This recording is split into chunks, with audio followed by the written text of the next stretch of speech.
Chihana! Hi! Yes, hello, good evening. Yeah, it's a pleasure to see you again. How are you, Chihana? How are you? You're fine. Okay, that's good to hear. Oh, please tell me something about your day. What did you do? Oh, I went to. Yes, okay. So, what did you learn at school? The subjects. What are the subjects did you study today at school? I'm sorry? So, you did not study anything? Oh, you were just playing. Okay. Did you play together with your school teachers? Wait, Chihana, I'm going to read the sentences. Please listen and repeat after me, okay? Alright, thank you. Let's start. I went to school.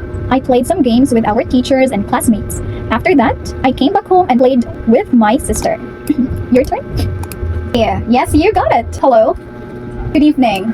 Before we start, let's have an audio check first. Can you hear my voice clearly? I am teacher Amberly, and you are? Soki, nice to meet you too.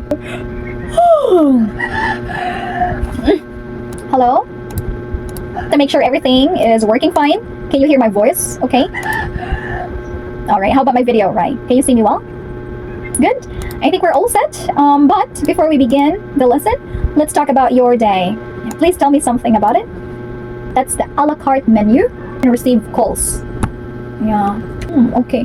Here, Katomi, could you please read the sentence? Wait for a while. Stop. Kira. Watashi wa stop. Salamat. 5 hours? That's not good, actually. Apparently, it's not enough. Jack is used to that amount of time of sleep. Yeah, it's how your body clock works. Even though it's not good, but it works for you, then we can't do anything about it. Yeah. If you want to change it, you can, but because of the nature of your work, it's impossible. Because you're a very hardworking man. Okay, just keep working hard. Because, kasi ko, watashi wa star.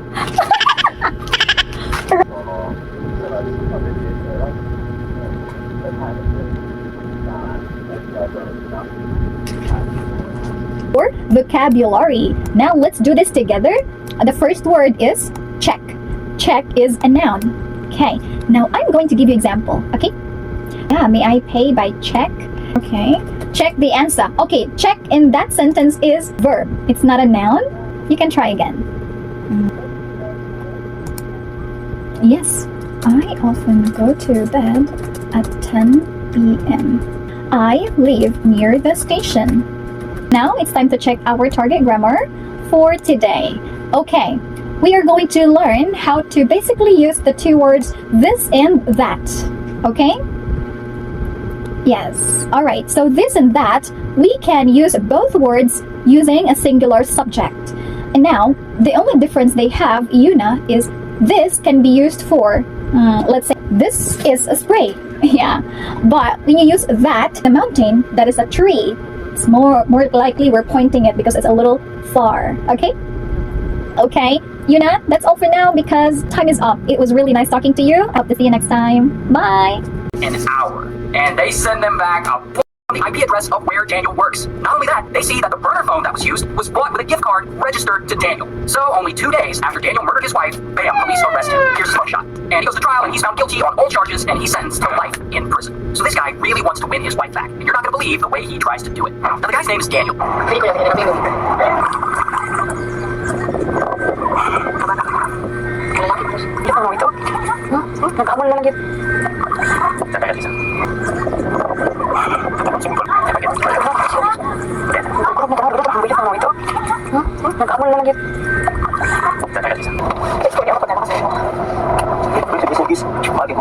Coupley things like have dinner together on most nights and go on hikes and stuff. Like they're a real couple.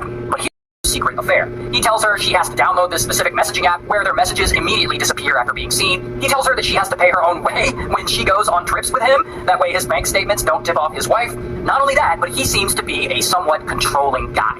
Like, when they stay in hotel rooms, he orders her to always be naked. And he'll legitimately get angry at her if she forgets, or if she, like, gets cold and puts clothes on. And at some point, he starts demanding that she always call him sir, and answer things with yes sir or no sir. And of course, all of these are huge red flags to you and me. But Latasha, she's not trying to see that. She's in love with this dude. In fact, she likes him so much that she even starts buying him fancy gifts, like nice bourbons or expensive cigars or workout clothes, but really anything. He's definitely not buying with him hooking up with Latasha on the side. Now, his wife is this woman, Tabitha. And Tabitha, she doesn't know about any of this, whatever. But we'll get back to Tabitha. Now, at some point in 2018, this whole secret love affair gets even worse for Latasha, because Pastor Brodes gets offered a job as a pastor at a different church a few states away over in Tennessee. And he has decided to accept this job, and now he's no longer going to live there and be near Latasha. So he and his wife Tabitha move from Little Rock over to Tennessee, and they settle there. But Tasha, she is not ready to let this relationship go. So she and Pastor Brodes do the long distance thing, and this works for a while. But then, in 2019, Pastor Brodes suddenly changes. He starts acting emotionally distant from her. And one night, they decide to meet up, and they end up in front of him, because she wants him to feel as bad as she's feeling. And luckily, Pastor Brodes is able to talk her out of it and take her gun away from her. Now, this starts, she's living in Little Rock, Arkansas, and she's a social worker and an anger management counselor. But Tasha has a problem. Her marriage is in a really bad place. Things just don't seem to be working out. And one day, in 2017, she decides to get some counseling from this pastor that she had met in her church. The pastor, his name is Brodes. So she meets with Pastor Brodes for the first session, and I guess Latasha must be feeling a connection, because she starts telling him everything about how she's feeling a lack of love in the relationship with her husband, how she doesn't feel emotionally fulfilled and whatnot. I guess Pastor Brodes is saying all the right things back, and it goes so well that Latasha decides to meet with him for a second session.